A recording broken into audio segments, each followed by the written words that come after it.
Olá, uma ótima tarde a todos. Começamos agora o Agricultura BR para todo o Brasil e hoje de um cenário diferente. Bastante diferente, né, Fabiano? Uma boa tarde para você de casa que nos acompanha ao vivo aqui pelo canal do Boi. O Agricultura BR hoje está no Terra Nova Eventos, um espaço em Campo Grande, Mato Grosso do Sul, onde está acontecendo na manhã desta sexta-feira, dia 23 de fevereiro, o primeiro pré-evento da Campo Grande Expo, uma grande feira que acontece na capital sul-mato-grossense no mês de julho, entre os dias 16 e 20. Vamos falar sobre vários assuntos, sobre o programa ABC, sobre as mulheres no agronegócio também.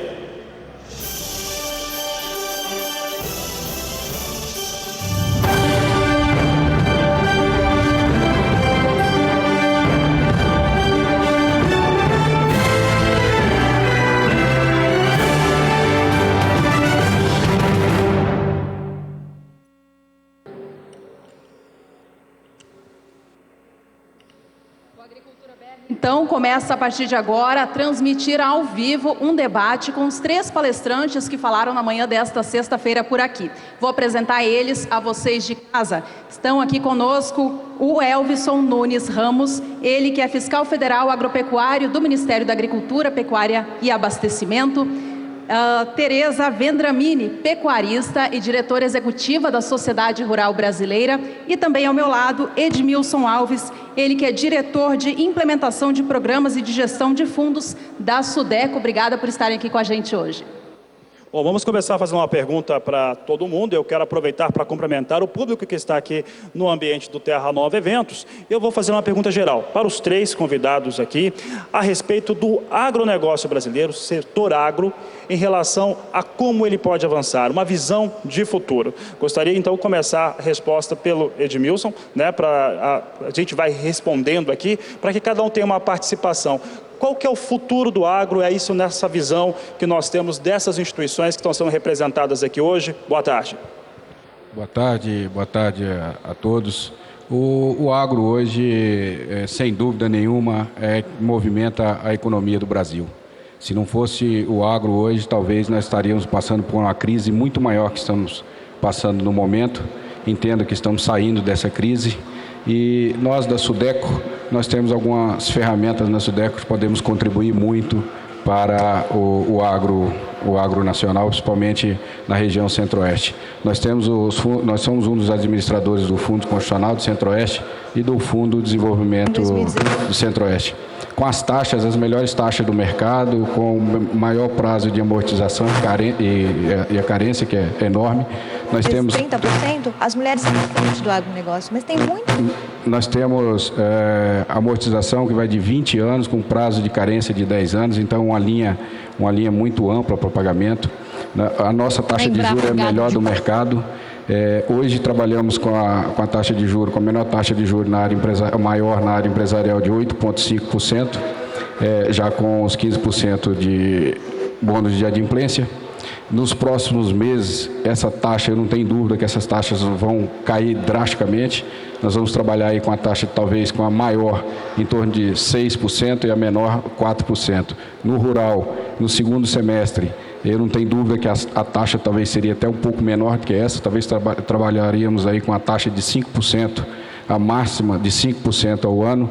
E nós da Sudeco temos essa ferramenta que entendo e acho que contribui muito pelo agro do Centro-Oeste.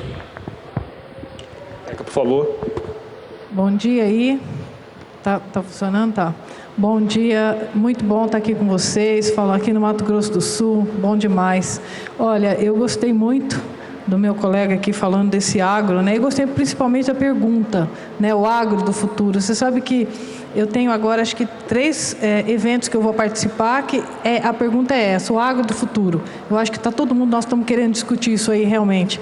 E com certeza, eu concordo com o meu colega que o agro é realmente a bola da vez, é ele que segura esse Brasil, é ele que está fazendo esse diferencial. Mas eu acho que não tem só essa beleza. Eu, como representante da Sociedade Rural Brasileira, eu vi um 2017 de muita dificuldade para o produtor rural, muita. Nós começamos março com uma uma arroba 142, ela despencou a 122 no estado de São Paulo, e a gente teve um tanto de crise ali dentro do agronegócio, principalmente para o pecuarista, que foi uma coisa assim, sem propósito. Então nós começamos, todo mundo sabe decore salteado, nós começamos ali com a carne fraca, da carne fraca nós fomos para a delação de JBS, nós passamos pelos embargos, né, dos Estados Unidos, de alguns frigoríficos do Brasil.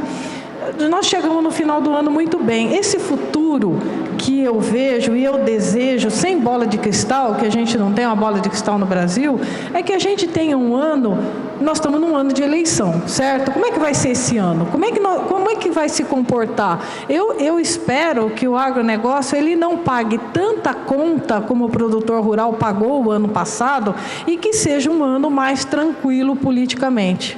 Eu acho, com certeza, já foi falado, nós estamos aqui hoje, eu escutei, né, a Sudeco, o MAPA, falando do Brasil, dessa potência, né, dessa potência de desenvolvimento, de produtividade, mas a gente tem uma outra parte que não é do produtor rural, né, que é essa parte de uma gestão política que tivesse uma calma do Brasil.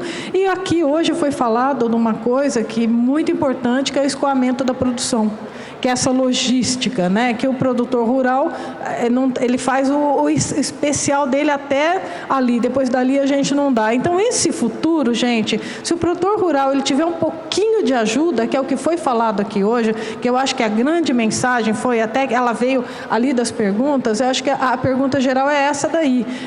O desejo é ele, se ele tiver um pouco de ajuda, se ele tiver um pouco de possibilidade, ele já é o melhor dos agros. O agro vai ser especial, mas não está dependendo só disso, não. E outra coisa, o produtor rural está cansado de pagar essa conta, com certeza. Bom, boa tarde a todos, boa tarde aos ouvintes do canal do Boi. É uma pergunta bastante difícil essa, o que a gente espera realmente, qual que é o agro do futuro. Nós temos grandes desafios para o agronegócio, né? Produzir é relativamente fácil, mas nós temos as preocupações para dentro da porteira e para fora da porteira. Foi comentado aqui questões de infraestrutura, nós temos uma questão mundial, crise econômica, então nós temos vários fatores que interferem fortemente dentro do agronegócio. Mas eu não tenho dúvidas, e aí falando um pouquinho do que a agricultura de baixa emissão de carbono vem trazendo junto com o setor agropecuário, realmente na questão de investirmos cada vez mais em novas tecnologias mais sustentáveis de produção. Porque essa sustentabilidade está calçada realmente numa tecnologia adaptada às regiões do nosso país. Quando a gente consegue produzir dentro dessa filosofia, a gente consegue baratear custos, a gente consegue melhorar a vida do produtor rural, porque a gente sabe que os desafios são imensos, cada vez mais a produtividade precisa ser uma meta, ser alcançada, nós temos que ter escala, né? Cada vez mais os preços são mais competitivos, a rentabilidade diminui, então a gente precisa adotar tecnologias dentro da propriedade que viabilizem que o produtor tenha uma diminuição dos seus custos de produção. E a questão custo de produção em 2017, em 2018, é uma palavra que está na boca de qualquer produtor rural. Ele vê isso acontecendo na compra do adubo, né, na diminuição do preço da arroba e assim por diante. Então a gente precisa, como setor agropecuário, estar investindo em novas tecnologias. E aí os desafios são imensos. É a questão da tecnologia chegar ao produtor rural. Nós temos uma assistência técnica que não é o ideal na maioria dos estados brasileiros. Então, a gente precisa realmente nos unirmos. O setor agropecuário precisa se unir fortemente para que ele reivindique aquilo que está fora da porteira. Porque dentro da porteira ele vem fazendo um esforço muito grande para que ele consiga fazer esse processo, que ele quebre esse paradigma e passe de um produtor tradicional para um produtor mais sustentável. E esse desafio eu acho que também passa pela política pública, de ajudar o produtor nesse processo de transformação para que ele realmente consiga atender essa expectativa, tanto nacional quanto global, de ele produzir alimento para, vamos dizer assim, atender as demandas do nosso planeta. Obrigado. Nós estamos em um evento que trata de sustentabilidade no agronegócio, né, que coloca o sistema de integração lavoura, pecuária e floresta como uma das maneiras de atingir essa meta. Eu gostaria de direcionar essa pergunta à Teca.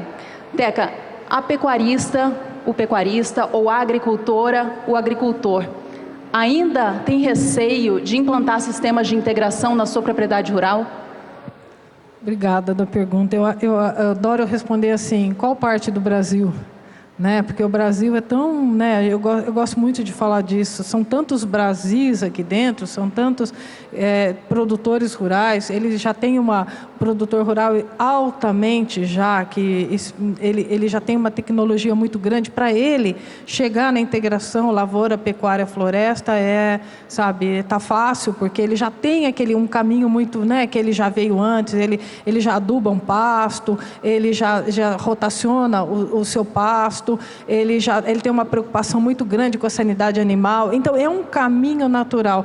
Mas nós estamos num Brasil, né, tão assim que a gente hoje até que falou, uma grande parte do Brasil é minifúndio, é 10, pouco por cento que são as grandes propriedades, 20 e pouco por cento que são as médias propriedades. Então, assim, eu acredito sim que é óbvio, essa feira tem tá levando esse nome, né? Ela está levando essa bandeira de integração lavoura, pecuária e floresta. É óbvio que nós vamos caminhar para isso aí, é óbvio que todo mundo está caminhando. Quem não está querendo não sei se até antes de chegar na floresta já fazer, né, uma outra integração, uma integração anterior. Isso vai chegar. Agora, o Brasil, para chegar nisso, eu acho que vai demorar muito tempo ainda pela nossa diversidade e dificuldade.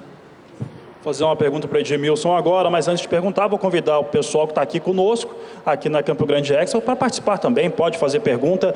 Quem está acompanhando o programa por todo o Brasil, pode enviar sua pergunta também através das nossas páginas nas mídias sociais, seja no Facebook, no Twitter, ou ainda pelo WhatsApp. O número é 67-99656-2266. Bom, eu faço pergunta agora para o Edmilson, principalmente por conta do acesso aos recursos. Nós temos o FCO, que tem ajudado muito no desenvolvimento na região centro-oeste do país. Em termos de acesso para o produtor rural, especificamente desse empreendedor, ele tem melhorado, a tomada de crédito, ela tem aumentado nos últimos anos. Hoje, o que a SUDECO pode fazer para que se estreite mais essa relação com o produtor rural brasileiro do centro-oeste?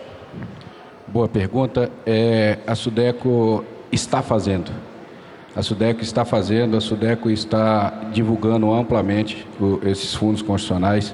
A SUDECO tem ido aos municípios. O superintendente da SUDECO, em 15 meses, ele visitou 71 municípios, onde reunião com os produtores, buscando, junto aos produtores, no anseio dos produtores, o que ele acha que deve mudar. Tinha, antigamente, no passado, a reclamação com relação à instituição financeira era muito grande, hoje já é outra realidade. Todas essas alterações que foram feitas em 2017 foi fruto desse encontro com os tomadores, junto ao Conselho de Desenvolvimento Estadual. Então, a SUDECO tem feito e vai continuar fazendo. 2018, o nosso desafio é utilizar todo o recurso disponível. No ano de 2017, infelizmente, nós não conseguimos usar todos os recursos. Nós tínhamos aproximadamente 10 bilhões, ponto 150, conseguimos utilizar apenas 8,3 bilhões, um número recorde para 2017. Ou seja, nós já estamos fazendo, ouvindo, trazendo a demanda para dentro da SUDECO. Pergunta agora ao Elvison Nunes Ramos, que representa o Ministério da Agricultura. Você comentou na sua palestra sobre a obrigatoriedade que o Brasil tem a partir de agora, né, em reduzir a emissão dos gases causadores do efeito estufa. Até 2020, o Brasil tinha isso como opcional e para frente, até 2030, tem essa obrigatoriedade. Você colocou como um dos pontos para atingir isso a possibilidade de, acredito que o governo, fazer uma remuneração por serviços ambientais que o produtor rural pode fazer na sua propriedade. Como que seria isso, de fato, colocado na prática? Juliana, é o seguinte, até 2020 o Brasil assumiu um compromisso voluntário, mas internamente é um compromisso obrigatório, porque nós temos uma lei e um decreto que nos obriga a trabalhar esses pontos e a trabalhar as tecnologias que reduzem essas emissões. Nós temos agora um compromisso internacional que não é mais voluntário, de 2020 até 2030. Logicamente, quando nós estamos pensando em práticas sustentáveis de produção, que são práticas que promovem a conservação do solo e da água, aumentam a renda do produtor rural, isso é um trabalho que o produtor, na medida que ele cria a convicção realmente que a adoção da integração, por exemplo, que é o objeto desta exposição, a integração lavoura-pecuária-floresta, ele está tomando uma decisão particular, mas os resultados dessa decisão e do esforço que ele vai tomar para implementar isso na sua propriedade é um esforço que traz resultados gerais, não só para ele. Quando ele adota uma tecnologia que conserva o solo, que conserva a água, porque nós temos que evitar a todo momento que a água escorra. A água infiltrando, ela vai entrar no ciclo hidrológico da região, vai ser uma água que vai ir para o lençol freático com uma melhor qualidade, essa água vai chegar no rio, isso vai beneficiar a sociedade, porque ela vai chegar na estação de tratamento, ela vai ser tratada com menor custo, então os benefícios são imensos, e vários outros que eu não citei aqui. Se nós tivermos, e não temos ainda, uma política pública que venha, vamos dizer assim, pagar, não é um pagamento, mas que venha ajudar o produtor por esse esforço que ele faz na sua propriedade, para que ele conserve, por exemplo, a nascente, conserve as áreas de preservação permanente e também produza de forma sustentável, esse esforço todo que ele faz, o resultado ele é coletivo. Então, se o coletivo puder, de alguma forma organizada, ajudar esse produtor, eu acho que é a grande cereja do bolo que está faltando hoje. Nós temos uma política que leva ao produtor rural, com todas as suas deficiências em termos de assistência técnica, com todos os problemas que existem, mas o produtor também está procurando isso por conta própria, né, essas tecnologias, ele acessando isso, fazendo esse trabalho, ele consegue realmente se tornar, né, uma pessoa que está gerando benefícios, serviços ecossistêmicos para a sociedade. Então, se nós conseguirmos criar um mecanismo, uma política pública que também beneficie o produtor, seja na forma de um desconto nos juros da linha de crédito, seja do imposto estadual que ele pague, tratar esse produtor realmente como um grande parceiro, grande amigo da sociedade, que está fazendo um esforço, logicamente, para aumentar a sua produção, a sua produtividade e a sua renda, mas, ao mesmo tempo, ele está prestando um serviço social. Então, nada mais justo que esse produtor seja reconhecido por isso, como, por exemplo, um produtor de água, e que ele receba algum auxílio. Por exemplo, a legislação ambiental brasileira exige desse produtor que ele conserve a PP, conserve a reserva legal, que ele cerque, que ele seja o responsável por essas áreas, ele seja o guardião dessas áreas. Mas isso tem custos. Então, nada mais justo que a sociedade contribua com esse produtor para que ele consiga cumprir essa função que delegaram para ele de proteger, por exemplo, uma reserva legal, né? Porque muitas vezes o produtor não tem segurança nem na sua casa, a sua segurança é seus marrecos e seus cachorros. Mas ele é obrigado a vigiar a APP, porque a responsabilidade direta é dele.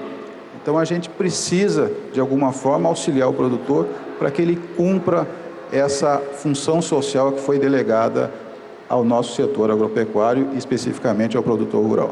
Seria uma forma, então, de ajudar a sensibilizar o setor produtivo, né? Com certeza. Obrigada, Elvson, pela resposta. Bom, nós vamos falar agora da previsão do tempo para o centro-oeste do país. Antes, eu quero deixar uma pergunta para os três, até se baseando na última resposta. O maior preservador de meio ambiente no país é o produtor rural brasileiro? Vamos responder isso daqui a pouco, que a gente vai ver como é que está agora a previsão do tempo na região centro-oeste, porque realmente é quem é mais criticado também exatamente pela questão ambiental. Então daqui a pouco a gente debate sobre este assunto. Antes, Juliana, vamos falar um pouco sobre a previsão do tempo. Tem muita gente colhendo soja no centro-oeste brasileiro e quem responde como é que está a situação do clima é Juliana Rezende. Boa tarde, Juliana. Olá, boa tarde a todos. Na região centro-oeste, os últimos períodos foram de chuvas intensas e frequentes. Esses episódios de pancadas fortes acabaram garantindo até transtornos, alagamentos e cheias de rios. Agora, os índices de umidade do solo aumentaram bastante ao longo dos últimos períodos devido a essas chuvas. E a umidade já passa de 90% nessas áreas em rosa. Aqui na faixa oeste do Mato Grosso, os índices de umidade já alcançam 100%, considerado até índice de encharcamento do solo.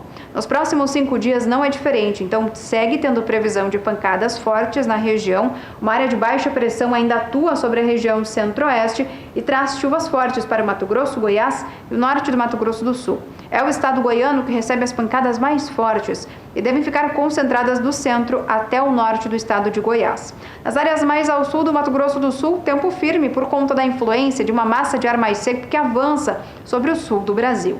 No decorrer dos próximos 5 dias, essa chuva forte já perde intensidade. E aí, entre o período do dia 1º até o dia 5 de março, as chuvas ainda atuam na região centro-oeste, só que o volume agora é que não deve ser tão elevado. E as pancadas acabam se tornando cada vez bem distribuídas na região. No decorrer da terceira semana é que a chuva volta a ganhar um pouco mais de força, isso porque áreas de instabilidade ganham intensidade entre o Mato Grosso e o estado de Goiás, e o risco para temporais também deve persistir. Então o solo deve seguir com boas condições hídricas na região centro-oeste, porque segue tendo previsão de chuvas fortes. Essas instabilidades mais intensas é que podem acabar causando alguns transtornos em relação às atividades no campo. Daqui a pouco eu volto com mais informações do tempo. Obrigada, Juliana, pelas informações. Já já ela volta com a previsão para outras regiões do país. Por aqui a gente vai fazer um rápido intervalo comercial, mas a gente já deixa informação de mercado aqui. Soja em Chicago sobe nesta sexta-feira, mesmo com a informação de vendas fracas semanais lá nos Estados Unidos. Oi, daqui a pouco retomamos aqui a nossa conversa, a nossa mesa redonda. Agora, daqui a pouco, depois do intervalo, vamos falar a respeito do porquê o produtor rural é o maior preservador do meio ambiente do país e ainda assim é o mais criticado. Agricultura BR de volta ao vivo, direto do Terra Nova Eventos, na manhã desta sexta-feira, 23 de fevereiro, sendo transmitido aqui ao vivo para você de casa que nos acompanha. O programa hoje está diferente, estamos realizando uma mesa redonda aqui com os palestrantes do evento que antecipa a grande feira que vem por aí em Campo Grande, Mato Grosso do Sul, a Campo Grande Expo, que vai acontecer em julho este ano.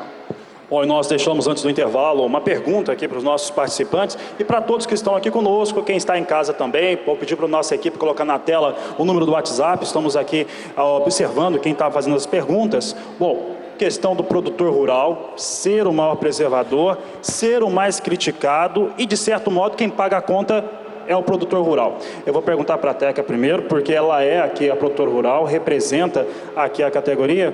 Por que que isso ocorre? O que que falta? Isso aí de todas as partes, quem trabalha no agronegócio, produtor rural, da imprensa e assim por diante. O que que falta para que as pessoas mudem um pouco esse lastro cultural? Obrigada, pergunta boa essa demais. Olha, provavelmente a imagem, né, de como a gente trabalhar essa imagem, que até a gente já conversou isso aqui um pouco hoje no nosso encontro, mas anterior à nossa gravação aqui. O Código Rural brasileiro é o mais rígido do mundo. Não existe no mundo um código florestal como esse que a gente tem. Não existe, é só no Brasil, com todas essa legislação que foi feita, o produtor, ele cumpre o Código Rural mais ajustado de todos. Então, ele já tem que fazer isso aí. Tem algumas outras coisas que eu gosto muito de falar, quando fala dessa imagem do produtor rural e do nosso Código Florestal. Além da gente ter esse Código Florestal, o produtor, ele gosta muito de preservar, isso é óbvio, né? O produtor, ele preserva as nascentes, ele preserva rio, até porque ele precisa disso para uma sobrevivência. O negócio dele não vai acabar em 10 anos. Tem histórias que têm 80 anos, 100 anos, mesmo se ele tiver que comercializar essa terra dele. Então, isso é uma coisa natural, é óbvio que ele preserva. E tem uma outra coisa que eu gosto muito de falar quando fala de devastação e etc. O produtor rural, nós que estamos aqui nesse meio, que produzimos, que não somos nem o Jeque Tatu, nem o Rei do Gado e nem especulador disso daí, nossa senhora, nós queremos tanto, a gente execra quem desmata ilegalmente. Né? Nós não queremos essa nossa imagem para o agronegócio, nós queremos uma coisa regida como é pelo Código, nós seguimos o Código Florestal. Então isso eu acho que é um básico assim, muito grande da vida, é isso daí. Elvisson, as contratações do programa ABC, que financia os investimentos para colaborar com a redução da emissão dos gases, né, para reduzir os impactos causados pelas atividades agropecuárias, essas contratações elas cresceram 50% no lado dessa safra, 17-18, na comparação com a safra passada. O que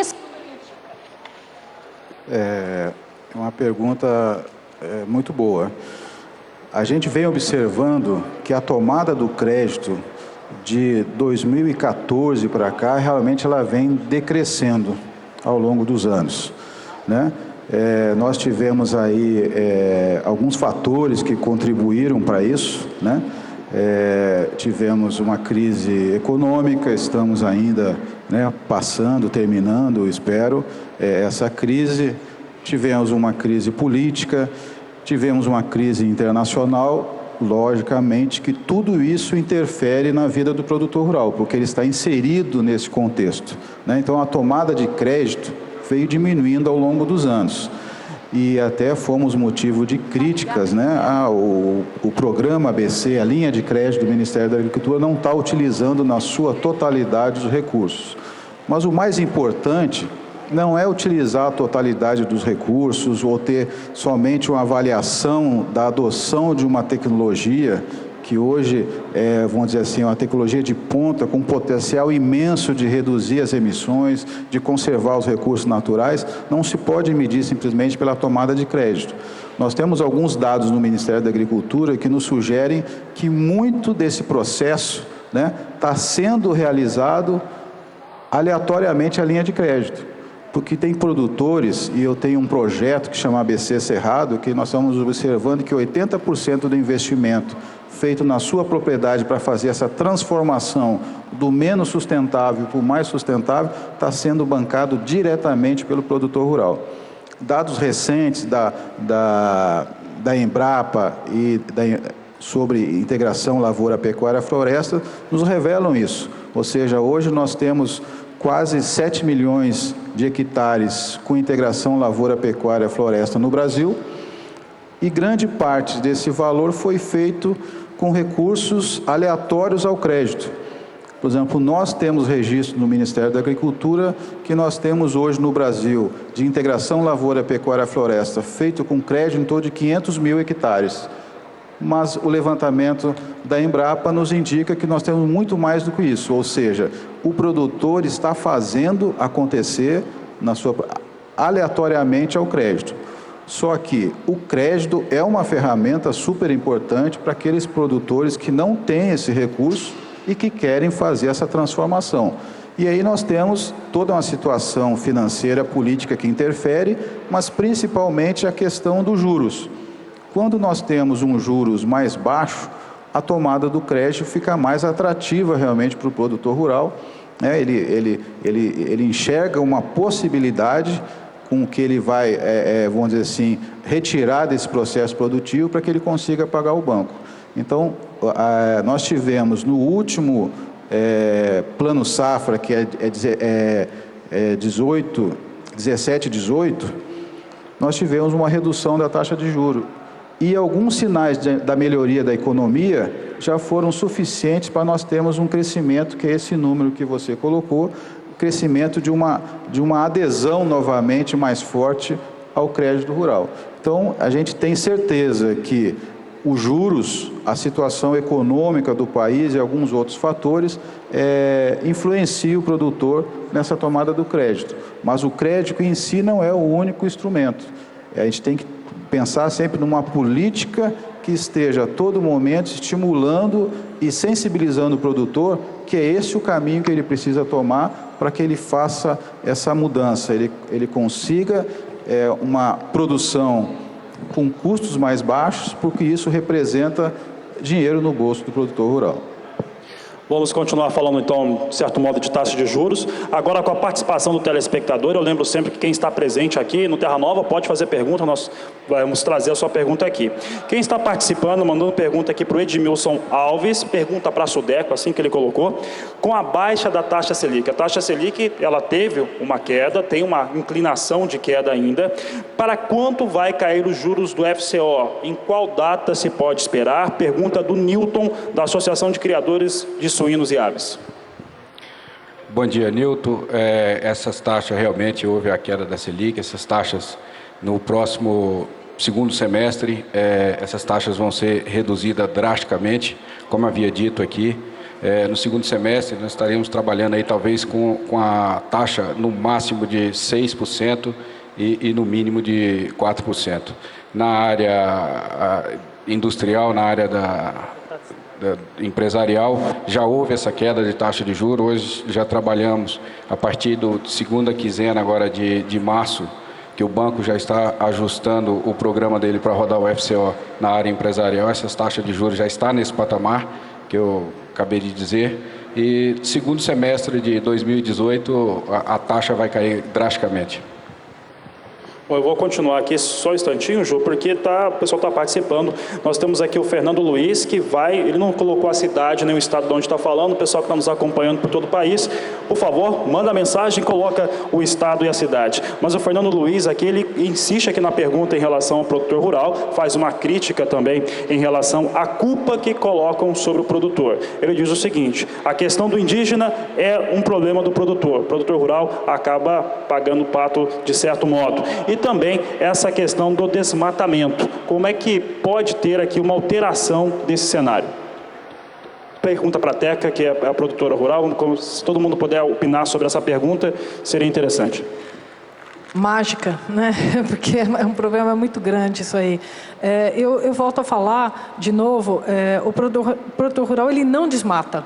Ele não desmata, o produtor mesmo que produz. Eu acredito nisso que eu estou falando. Eu acho que o desmatador é ínfimo, é uma parte muito pequena, né? Que às vezes ele não é nem um produtor rural, ele é um especulador, ele é alguma coisa assim. Também a gente não pode negar isso, que acontece, realmente isso é um fato. Mas não é o produtor rural que está produzindo. Então, eu acredito que seja uma questão de imagem isso daí. Eu já falei de imagem hoje, porque, sinceramente, eu tenho escutado muito isso. Sabe aquela conversa antiga que a gente tem, que nós falamos muito bem? Como que chama o telespectador que está aí, te mandou a pergunta? Fernando Luiz. Fernando, então, o Fernando está falando comigo, eu estou falando com ele. A gente se entende, nós temos uma sintonia, nós dois trabalhamos na mesma coisa, como a maior parte do Brasil. Só que a nossa conversa para fora do agronegócio, né, na cidade grande, ela é tão diferente. Essa pessoa que está nessa cidade grande, está em São Paulo, está nas grandes cidades, ela já tem o hábito de não acreditar nisso. Ela tem a certeza de que o que a gente fala não é verdade. Então, eu tenho saído assim, de alguns fóruns, reuniões que eu falo, que está suscitando de novo, está sendo levantado de novo, de como a gente passar. É uma pergunta tão antiga, né? Nossa, como que a gente faz essa ponte para a cidade? Eu falo cidade grande, é para o resto da opinião pública, seria a opinião pública fora do agronegócio. E eu acho que isso vai ser alguma coisa que algumas instituições, sindicatos, federações, eu acho que nós vamos ter que fazer um consenso e fazer um trabalho grande. A gente discutiu aqui hoje, eu até lembrei um fato, que foi esse problema que nós tivemos de embarcar 25 mil bois no Porto de Santo há poucos dias atrás. todo mundo fala, não, mas já foi embora os bois. Os bois foram embora, sim. Foram várias resoluções que vieram, né, de alto escalão para poder desembarcar esses bois. Só que o problema ficou um problema de imagem no Brasil. Ele ficou, grandes exportadores estão comprando, a gente sabe de um fato que alguns países estão esperando ver como que isso se equaciona no Brasil para eles realmente poderem sair. Depois, nós tivemos a sorte, depois dos 25 mil bois, foram embarcados na semana seguinte 5.260 e na outra acho que 5.100 e pouco, eu não sei o número exato. Nós conseguimos que fosse, mas foi feito um estrago na imagem. Lógico que foi feito, né, com as ONGs lá, fazendo uma depreciação do agronegócio, de como a gente cuida desses animais, que é da melhor maneira. Outra coisa, nós estamos falando aqui de desmatamento, mas tem uma coisa que estão pegando muito da gente, que é essa parte de bem-estar animal, né? É óbvio que o produtor rural cuida desse animal que está dentro dele hoje. Se nós tivermos até um animal que ele é machucado, a gente paga um preço no frigorífico, todo mundo sabe. Aquilo é descontado da gente, não é nem interesse do produtor fazer uma coisa dessa. E voltando ao embarque dos bois, né, que foi tão questionado, esse translado dos bois até o Porto de Santos, isso daí é tudo regido internacionalmente. Ai do produtor rural, o mapa está aqui, que acompanhou tudo isso para falar bem disso daí. Isso não tem como não reger, não tem como não cumprir esse trajeto. O produtor rural não tem como fazer desse acordo. Gente, a gente é tão fiscalizado e nós somos tão cobrados que a coisa anda de uma maneira tão reta. Só que, de novo, eu acho que nós vamos uma hora ter que falar de alguma maneira para fora desse agro. De falar mais. Eu vou passar para o meu colega aqui do mapa, que acho que ele quer contribuir aqui, faz favor. Bom, contribuindo, né, com a resposta à questão do desmatamento, eu acho que nós precisamos, no território nacional, qualificar as informações. Os dados do CAR vieram realmente qualificar muito, que foi a pergunta anterior que foi feita, que o setor, a propriedade rural é um dos segmentos que mais preserva a vegetação nativa, junto com unidades de conservação, com terras indígenas e assim por diante. Mas isso só foi possível ser levantado, e foi a equipe da Embrapa, o doutor Evaristo Miranda, que foi agora ratificado pela NASA. Realmente nós temos 66% do território preservado e vamos dizer assim, um dos setores que mais ajuda nessa conservação é a propriedade rural. Então a gente precisa qualificar a informação. Precisamos também diferenciar o que é desmatamento legal do desmatamento ilegal. Nós temos um Código Florestal vigente que permite, logicamente, ao produtor ele fazer desmatamento, né? Mas para isso ele compensa, ele tem a reserva legal, ele tem a APP, então existe um desmatamento legal.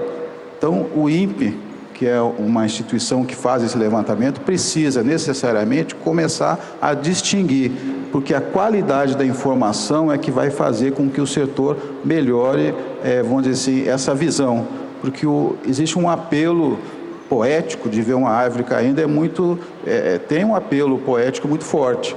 Então a gente precisa mostrar para a sociedade que a gente não está desmatando como a gente vê a especulação fundiária, a especulação madeireira, fazendo esse tipo de atividade ilegal, né? E o produtor rural, logicamente que ele faz um desmatamento, mas é dentro da lei. Então nós temos o Código Florestal que permite, uma vez que ele faça legalmente, protegendo as suas nascentes, compensando quando tem que compensar. Então isso o produtor rural vem fazendo ao longo das suas atividades. O que a gente precisa é qualificar as informações para que o produtor rural não caia nessa visão geral de desmatamento propriamente dito.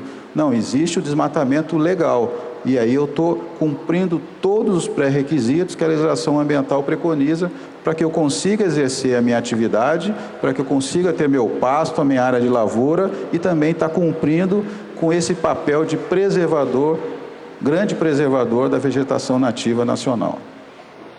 Bom, nós temos uma participante da palestra que quer fazer uma pergunta. Até que o microfone chegue a ela, eu faço uma outra ao Edmilson. O FCO alcançou em 2017 a marca de 1 milhão de contratações, né? O que isso representa para o agronegócio da região Centro-Oeste e quais são as pretensões da SUDECO para 2018? Como eu disse, ao longo dos seus 28 anos, o FCO atingiu o número de 1 milhão de contratações. O FCO tem contribuído bastante com o agro, tendo em vista que desse 8,3 bilhões que foi utilizado em 2017, 77,4% foi para o agronegócio. Ou seja, o número é um número expressivo. Nós temos disponibilidade para 2018 7,9 bilhões e o nosso objetivo, vamos trabalhar para isso, não vamos medir esforço para utilizar todo esse recurso. E o agro tem realmente utilizado bastante desse recurso do FCO e com a taxa de juros, como disse, que vai ter uma queda drástica, eu acho, como diz lá no Goiás, quem chega na frente vai beber água limpa. Talvez o recurso não seja suficiente. Ao longo dos anos, havia muita oferta e pouca procura. 2018 eu acho que vai ser o inverso, eu acho que vai haver muita oferta, muita procura e pouca oferta. E a Sudeco, se isso acontecer, nós vamos trabalhar junto a outros fundos, junto ao BNDES, para poder atender esse público do agronegócio. Obrigada. Bom, nós temos aqui gente na plateia. Por favor, o senhor pode fazer a pergunta, falar o nome e aonde que o senhor trabalha, ou atua aqui em Campo Grande mesmo, por favor. Meu nome é Jorge Alberto, sou coordenador de agricultura do município de Batayporã, Mato Grosso do Sul. Vou fazer um comentário e uma pergunta ao fiscal do Ministério. Um comentário para a gente diferenciar realmente o que é desmatamento ilegal e legal. Mas a sociedade também, ela não tem informação do que nós estamos fazendo, que é recuperação de pastagens degradadas. Muitos falam que isso daí que está se acabando com a terra. Não é a verdade, não é isso. O produtor rural está recuperando pastagens degradadas através do consórcio agricultura e pecuária, né? Além disso que o senhor falou. Agora, uma pergunta. Eu sou da região da bacia do Rio Paraná, ali embaixo, envolve a Naurilândia, Bataguaçu para baixo, Batayporã. Essa região, ela foi afetada pela inundação para sair a barragem do Porto Primavera, através da CESP na época. Ocorre o seguinte, na época da inundação, que foi feito o lago, as prefeituras da região, os municípios receberam alguma parte em ressarcimento para essas inundações, e esses recursos foram praticamente para as cidades, como ginásio de esporte, praça, todo tipo de coisa.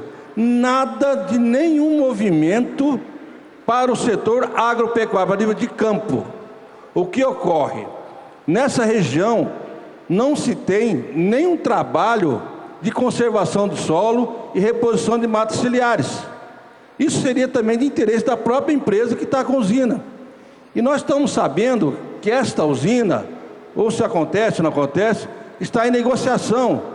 E se eu quero perguntar ao senhor, se o governo participa desse tipo de coisa e pode nos colocar que eles têm comprometimento com os produtores rurais que fazem parte da região, principalmente no incentivo à conservação do solo e reposição de matas ciliares. Jorge Alberto, né? Você fez uma pergunta, Jorge, desculpa, eu não vou poder te responder com toda a propriedade que eu gostaria, porque eu não participo diretamente desse assunto, né, que é um assunto bastante regional, mas eu digo, como auditor fiscal federal agropecuário do Ministério da Agricultura, eu acho que o setor agro tem um papel fundamental de realmente se organizar para levar essa demanda. Eu acho que a demanda não deve ser só encaminhada aos órgãos que atualmente estão cuidando disso, mas ao Ministério do Meio Ambiente, porque se afetou áreas de produção, áreas de vegetação nativa, o produtor, sim, ele é merecedor desse auxílio para ele refazer a sua estrutura fundiária para que ele continue preservando. Então, recompor APP, reserva legal, se esse evento que ocorreu na bacia, ele acabou afetando o produtor, eu acho que o produtor tem que se unir, realmente formar grupos, formar documentos, envolver sindicatos, discutir o assunto, chamar as pessoas diretamente envolvidas com isso, para que o órgão público local determine que essa empresa realmente faça o ressarcimento do setor rural. Porque, de novo, parece sempre que o urbano tem um apelo maior, porque a gente vê casas sendo destruídas, famílias, e no campo a gente vê propriedades. Mas se nos cobram a todo momento que nós temos que cuidar desse torrão nosso como um ativo super importante para a produção e para a preservação no nosso país, esse torrão também é merecedor de apoio para que a gente refaça o seu papel de área produtiva ou de preservação da vegetação nativa o mais brevemente possível. Então, como um servidor público federal, eu acho que aí o agro tem o papel novamente de se unir com cooperativas, sindicatos, preparar um documento consistente e apresentar aos órgãos que cabem, não só diretamente envolvidos, mas também aos órgãos ambientais, que também fazem a fiscalização do campo, mostrar em loco, tirar fotos. Então, quando a gente põe no papel os nossos problemas, é mais fácil para que a gente consiga uma solução que atenda realmente tanto ao rural, que merece, mas também quanto o campo, que merece também, porque tem um papel social que nos é cobrado a todo momento. Bom, daqui a pouco nós vamos falar de um assunto importante. Nós temos aqui telespectadores de todo o país participando do programa. O Igor de Tocantins, daqui a pouco nós vamos deixar essa pergunta para os nossos convidados. Ele está falando aqui sobre a reserva averbada, georreferenciada, mas tem problemas lá. Ele quer fazer essa pergunta aqui para os nossos participantes. Antes nós vamos ver como é que está a previsão do tempo no sul do país, Juliana. É isso mesmo, a gente faz uma breve pausa aqui no debate para saber com a Juliana Rezende como fica o clima no sul do país. O avanço de uma massa de ar mais seco sobre o sul do Brasil mantém o tempo firme ao longo dos próximos dias. E a umidade do solo, que já vem declinando em algumas áreas do Rio Grande do Sul, como no oeste até o sul gaúcho, ainda pode cair ainda mais por conta desse tempo mais seco. Nos próximos dias, então, tem previsão de tempo firme na maior parte da região. Chove entre o norte gaúcho até o Paraná, mas são aquelas pancadas entre o final da tarde e o começo da noite, típicas de verão, que acabam ocorrendo de forma mais curta e também com baixos acumulados. No decorrer da segunda semana é quando novas áreas de instabilidades passam a avançar sobre a região sul e aí volta a chover nos 3 estados. O Paraná é que deve receber as pancadas mais significativas. Já no Rio Grande do Sul, a chuva segue fraca e também de maneira irregular. No decorrer do terceiro e último período, até o dia 10 de março, as chuvas perdem força na região. As instabilidades agora no Rio Grande do Sul se tornam cada vez mais isoladas e também pancadas mais fracas. Então, durante as próximas semanas, não tem previsão de chuva forte para a região sul, especialmente no Rio Grande do Sul. Com essas pancadas mais fracas ainda atuando na região, a umidade do solo entre o oeste até o sul gaúcho ainda deve seguir baixa. Só que esse cenário de chuvas mais fracas e tempo mais seco favorece os produtores que já estão em fase de colheita. Daqui a pouco eu volto com mais informações do tempo.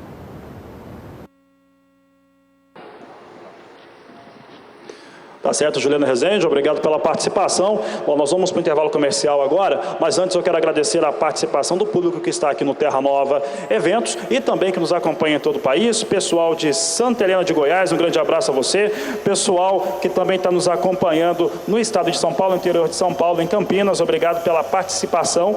Temos aqui também participação hoje do estado do Piauí, obrigado a todos, Tocantins também, continue participando, envie perguntas no 67996562266. Nós vamos para um rápido intervalo e a gente já volta com as últimas perguntas desta edição.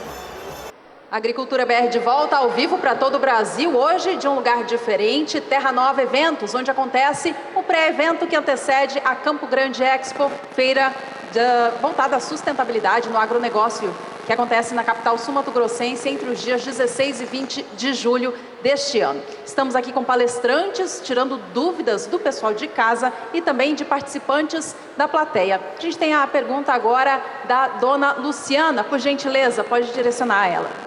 Boa tarde a todos. Na verdade não é uma pergunta, é uma provocação. Eu sou advogada e também sou produtora rural, como a maioria de nós aqui, de séculos, porque a gente vai fazendo uma sucessão. Então a gente é filho, neto, bisneto. Percebo, a gente trabalha bastante com mulheres, tanto no agronegócio quanto dentro da área do direito. E a gente percebe que nós estamos no agronegócio fazendo exatamente a mesma coisa que a gente faz entre mulheres. Nós ficamos conversando conosco mesmos. Quer dizer, nós falamos para os produtores que nós somos bacana, que nós temos uma legislação rigorosíssima, que nós preservamos o meio ambiente, nós falamos para nós. Então, me parece que nós estamos igual aquele velho ditado do marisco, né? Entre o rochedo e o mar, quem toma a paulada é o marisco. A sensação que eu tenho é justamente essa, que nós somos o marisco.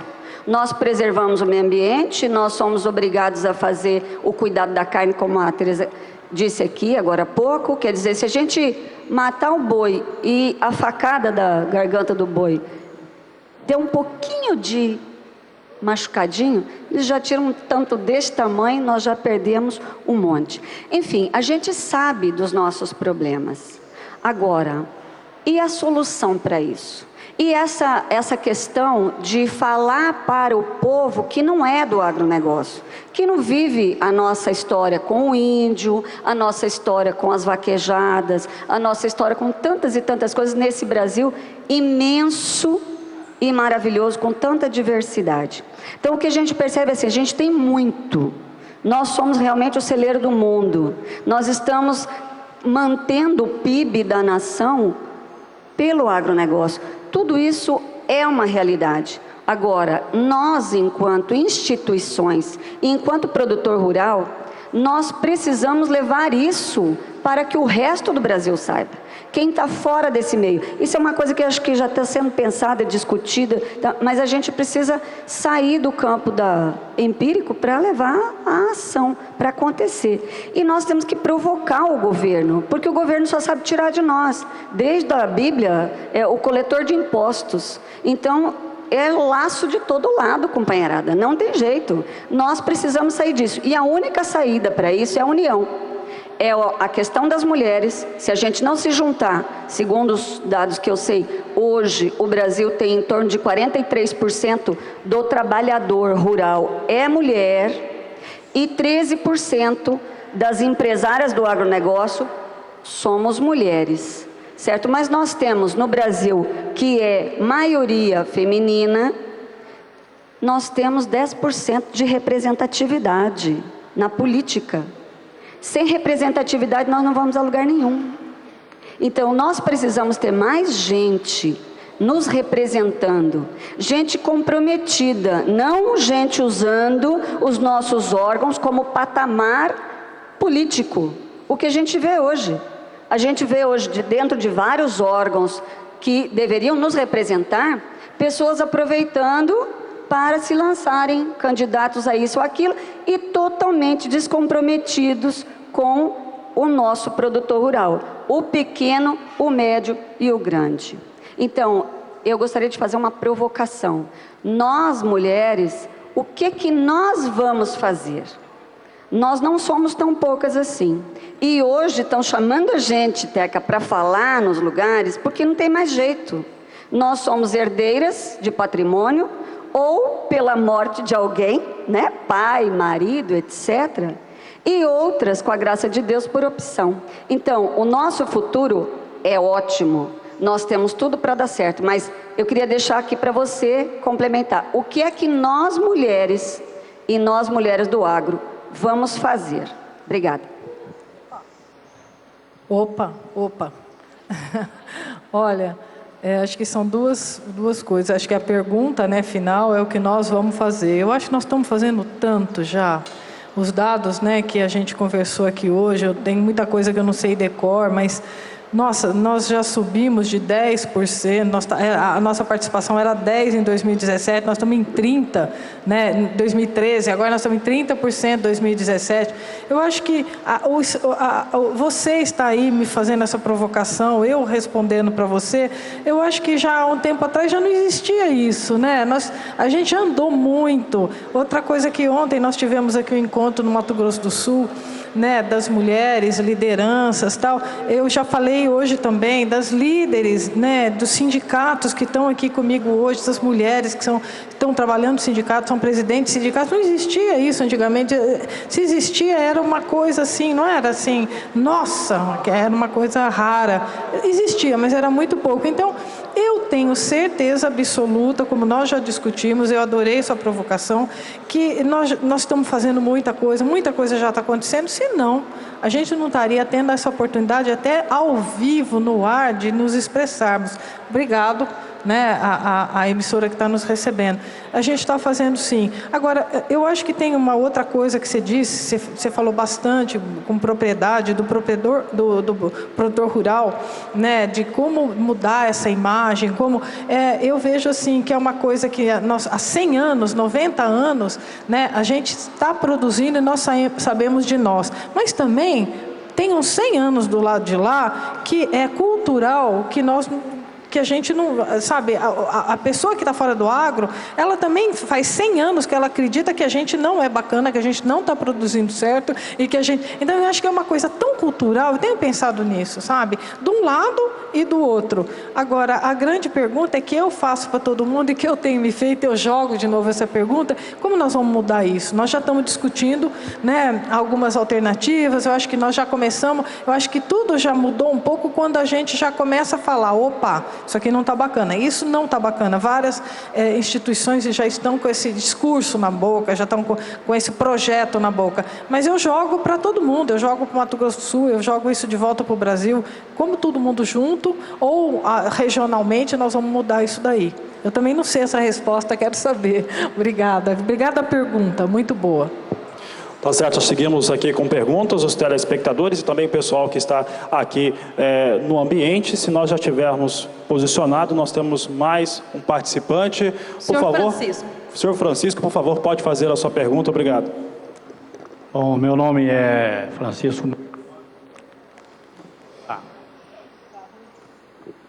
O microfone falhou um pouco, mas eu sigo daqui porque nós temos perguntas chegando também de fora. Enquanto isso, eu vou fazer a pergunta aqui do Igor, ele é de Tocantins. Ele diz o seguinte: tenho reserva averbada georreferenciada, porém tenho problemas com caça, risco de incêndio devido às divisas da reserva com assentamento. É uma realidade de muitos produtores rurais pelo país. Ele diz o seguinte: custa caro a ele a manutenção da vigia dessa situação, para quem tem reserva. Ele pergunta o seguinte, em resumo, a pergunta é se terá ou pode haver algum apoio ou benefício para o produtor fora a preservação do meio ambiente. Ele traz um detalhe aqui, que a faixa confrontante deveria ter 100 metros de reserva. Bom, eu vou tentar falar alguma coisa, Igor, para ti, que tu vive uma realidade de todo produtor rural que tem propriedade, tem reserva legal, e a legislação ambiental determinou, realmente transferiu esse ônus para o produtor rural.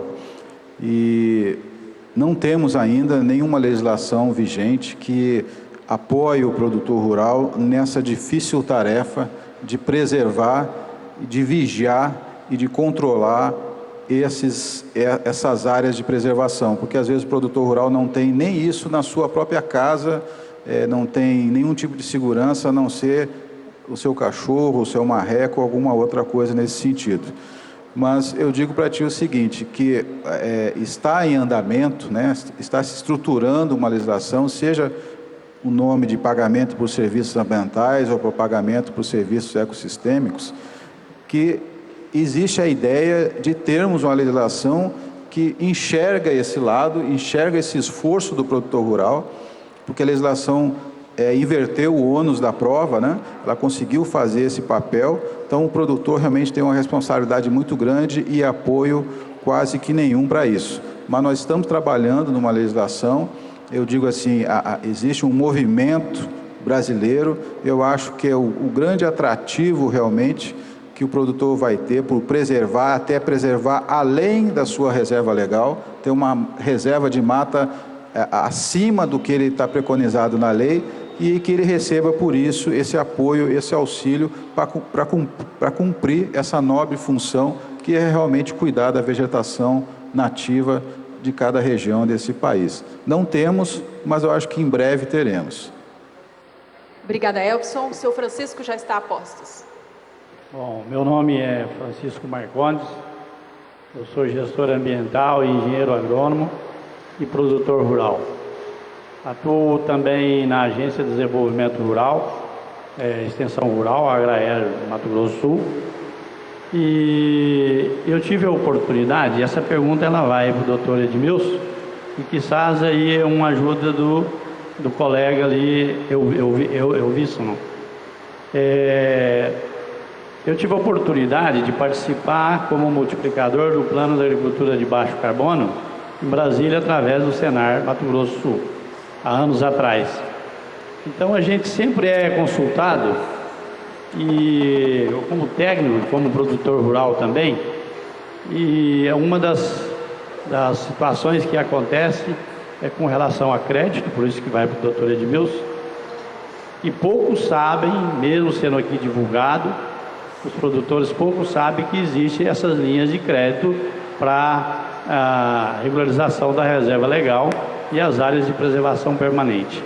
Então eu noto que falta um pouco de divulgação nesse sentido, partindo até inclusive do princípio de que agora no final de maio, mais uma vez o produtor rural está botando a sua cara para bater, de que realmente ele é uma das pessoas que cuida do meio ambiente, aonde os números aí do Cadastro Ambiental Rural já está transmitindo tudo isso aí. Então estamos prestes a vencer esse prazo e vamos iniciar aí os projetos de recuperação das áreas degradadas, onde o produtor nos faz a seguinte pergunta: existe crédito para a gente regularizar essa situação? Esse é por um lado, então acho que falta um pouco de divulgação. Pelo outro lado, perguntam, olha, a legislação diz que existem várias alternativas, além da recomposição, além da questão do arrendamento, a compensação ambiental. Existe alguma linha de crédito voltado para essa área de compensação ambiental? Já que muitos produtores já têm uma boa parte da sua área ocupada, por exemplo, com agricultura, e prefere muito mais fazer uma compensação, que é legal, de acordo com a legislação ambiental, né? Mas tem uma certa dificuldade financeira para a aquisição de áreas para compensação ambiental. Me permite, Francisco, isso é uma pergunta bastante corriqueira, né? Bastante comum. Nós não temos, a compensação realmente é uma alternativa. Para te ver, nós temos artigos no Código Florestal que não foram regulamentados ainda, que dão alternativa para o produtor compensar. Existe o artigo 41 do Código Florestal, que é a questão que permitiria nós fazermos uma legislação para pagamento de serviços ambientais. Nós não temos isso. Então, existe um caminho ainda a ser perseguido, a ser vencido, né, com relação a vários temas que tratam aí da reserva legal, da PP e tudo mais. Existe uma linha de crédito, sim, o Plano ABC tem o ABC Ambiental, que tem recurso disponibilizado para que o produtor faça a sua recuperação da PP e da reserva legal. O problema é que esse tipo de projeto não gera renda. Ele não tem venda, ele não vai ter entrada de recurso. Com isso, ele não consegue comprovar a renda para pagamento do empréstimo, que não é barato recuperar. Se ele tiver que plantar a muda e tudo mais, não é um projeto barato. O que se está vendo hoje, junto ao Banco do Brasil, o BNDES, é realmente permitir que o crédito seja um projeto casado. Ele vai pegar um crédito de investimento para alguma tecnologia, por exemplo, de integração lavoura, pecuária, floresta, e ao mesmo tempo ele faça um projeto casado da recuperação da sua PB, da sua APP, para que ele consiga atender os ditames aí definidos com relação ao cadastro ambiental rural. Então o crédito existe, mas existe uma dificuldade do produtor acessar esse crédito porque esse projeto não gera renda. A gente está viabilizando hoje, quer dizer, não sou eu, mas os atores desse processo, que é o sistema bancário, de viabilizar que um projeto agropecuário também financie um segundo que não tenha renda, principalmente na questão ambiental. Concordo com o senhor, no caso em gênero, número e grau, que nós precisaríamos realmente divulgar mais. Mas o crédito são muitos fatores, não é só a divulgação. Divulgação é um dos problemas que a gente tem para que o produtor tenha conhecimento. Nós temos gerentes de banco que não conhecem, nós temos gerentes de banco que conhecem e não oferecem, Tem gerentes de banco que conhece, oferece, mas diz, isso é complicado. Então, o produtor já, se o gerente do banco falou que é complicado, então eu nem vou mexer com isso. Mas tem um desconhecimento também, porque o plano ABC é um plano muito bonito e tal, mas ele não tem uma dotação orçamentária específica para que ele cumpra, por exemplo, o custeio das suas ações. O que é o custeio da ação de um plano? É fazer capacitação, divulgação, entrar nos estados, divulgar de forma adequada para todo mundo. Falta recurso. Logicamente que a gente trabalha com os parceiros. A parceria hoje é o grande instrumento de implementação de uma política pública, né? Então a gente tem algumas dificuldades, temos alguns desafios. Logicamente que esses desafios crescem em anos de crise econômica, né? Então isso está sendo trabalhado cada vez mais, né? Nós temos uma cobrança internacional agora para que a gente amplie as ações do plano de agricultura de baixa emissão de carbono, mas o produtor realmente ele falta ainda sensibilizar muita parte dos produtores do Brasil, de técnicos. Então o problema é bastante amplo, não é só falta de conhecimento, mas a gente está atento. O Ministério da Agricultura está atento a esses fatores, estamos sempre buscando ampliar os recursos, que é uma tarefa árdua, principalmente com os contingenciamentos que nós estamos sofrendo ultimamente, mas também buscando recursos internacionais para nos apoiarem nessas iniciativas, que são iniciativas a fundo perdido mesmo, capacitar, sensibilizar, fazer propaganda. Nós nunca conseguimos fazer uma propaganda em nível nacional, sobre, por exemplo, o plano ABC, as linhas de crédito e assim por diante, né? Então, eu não sei se respondi em parte a sua pergunta, mas se eu esqueci de alguma coisa, depois só pode reforçar novamente que eu esclareço. Passo para o colega Edmilson. Senhor Francisco, essa divulgação, falando estritamente a respeito do FCO, a linha de crédito é existente, a divulgação em 2017, nós ampliamos essa divulgação. Com o Banco do Brasil, como o colega disse, que às vezes o próprio gerente não tem o conhecimento. Hoje nós temos uma parceria muito boa com o Banco do Brasil, com o Sicredi, com o Sicobi. Ou seja, o Banco do Brasil, como no passado, não tinha o conhecimento da linha, hoje eles têm o conhecimento da linha. Como eu disse aqui antes, o nosso superintendente fez a visita a 71 municípios em 2017. 2018, nós faremos novamente essa ampla divulgação do FCO. O recurso existe, não vai faltar recurso para essa linha de financiamento. Quero aqui agradecer o senhor pelo conhecimento que o senhor tem e a forma que o senhor está nos ajudando a divulgar esses fundos. E nós estamos abertos para ideias, novas ideias, até a forma de divulgação. O senhor terá ao final aqui o meu telefone, o nosso contato, e gostaria muito de contar com a ajuda de pessoas igual o senhor, que está na ponta, que conhece a dificuldade e conhece a realidade do tomador, do pequeno produtor. Obrigado, senhor Francisco.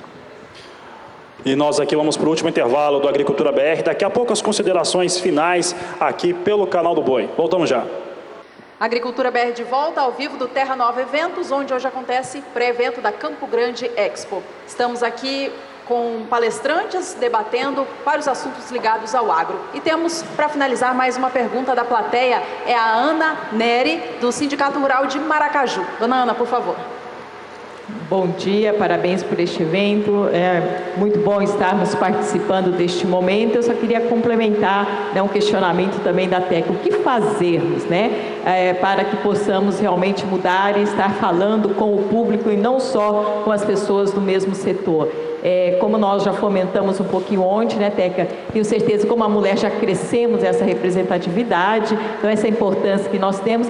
Se nós focarmos na educação, eu tenho certeza que é o que nós precisamos fazer. O nosso país precisa mudar o sistema educacional. Não podemos mais produzir como produzimos na era industrial e produzimos em massa. Temos muitos avanços que nós podemos fazer, as nossas cartilhas precisam ser mudadas da educação. Então eu creio que nós como mulheres, como representantes hoje, né, e sei que esta é uma expectativa também do Luiz Tejon, que é um grande parceiro, né, que gosta realmente de fomentar e nos apoia muito a mulher a estar iniciando. Creio que nós temos isso nato, a mulher é nata na educação, né? É um dom que Deus realmente lhe deu, e nós hoje podemos olhar para o nosso Brasil e olhar mais para a educação. Se nós, como liderança, trabalharmos a educação, irmos para o ministério e entendermos, né, tudo que está, né, que precisa ser mudado, nós estamos ainda com a visão da era da escravidão. Por isso, o público ainda, por isso, né, ainda nos olham como produtor rural, como escravo. E as nossas cartilhas trabalham isso e dão o foco realmente em cima disso, né? E nós precisamos mudar de cartilha para livros que têm conteúdo, que hoje eles têm um conteúdo e serão séculos e séculos. Como nós temos, né, a palavra de Deus, a Bíblia, que nunca mudou, nós temos que mostrar isso realmente, que os livros têm conteúdo e não tem algo que coloca um contra o outro, mas sim que acrescente e dê conhecimento. Obrigada. Por favor, Teca. Olha, você me deu um presente, né? Porque você agregou aqui e falou de educação, que é uma coisa que eu acredito que a gente não tinha tido a oportunidade de falar. E falou muito bem, obrigada, muito bom. Ontem nós estivemos juntos, nossa conversa está fluindo, está continuando, muito bom isso daí. E eu concordo plenamente com você, eu tenho pouquíssimo a agregar ao que você falou, você já sintetizou tudo, sabe? E eu só lembrei de mais uma coisa, que é um trabalho que eu sei que você faz no seu sindicato rural e outros sindicatos, que é o trabalho com as crianças. Você falou em mudar as cartilhas, mas eu sei que você já tem umas outras cartilhas, e tem até no Mato Grosso do Sul o projeto Agrinho, né, que eu já ouvi falar, e aqui eu sempre escuto, o que eu acho espetacular, que é já começar com as crianças, já é uma educação, né, que já é educação sempre está começando. E quem sabe, eu adorei a sua sugestão dessas novas cartilhas, desses novos livros, com certeza é isso aí. Eu só tenho que te agradecer a pergunta e a consideração. Obrigadão. Bom, por aqui nós já estamos chegando ao final do nosso tempo de televisão, aqui no canal do Boi. A Agricultura BR está para encerrar. Eu quero agradecer a participação do pessoal que esteve conosco aqui no Terra Nova Eventos e quem também está nos acompanhando por todo o país, em especial quem está enviando perguntas e não será possível responder no ar, mas passaremos para os responsáveis para que essas respostas sejam dadas através das nossas mídias sociais ou através do WhatsApp. Então, especialmente aqui, abraço para o Paulo Escobar de Paranatinga, no estado do Mato Grosso. Tem também telespectador no estado da Bahia, de Andaraí, o Antônio Santana. Temos também aqui no estado de Goiás, o Cleiton, do interior do estado, não falou qual que é o município. E também no interior do estado do Paraná, de Cruz Maltina, o Nelson. Um grande abraço a vocês.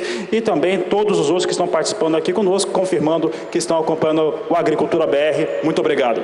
Obrigada a todos que estão aqui presentes também no evento, ficaram até o fim do debate, e um agradecimento especial a vocês, Edmilson, Teca, Elvison, pelo tempo precioso aqui conosco e por essas explicações tão valiosas para o setor. Esta edição do Agricultura BR, então, vai ficando por aqui. A vocês todos, muito obrigada pela companhia e nos vemos em breve. Este é o Agricultura BR. A inteligência e a transparência do agronegócio sempre com você. A todos uma ótima tarde e até mais.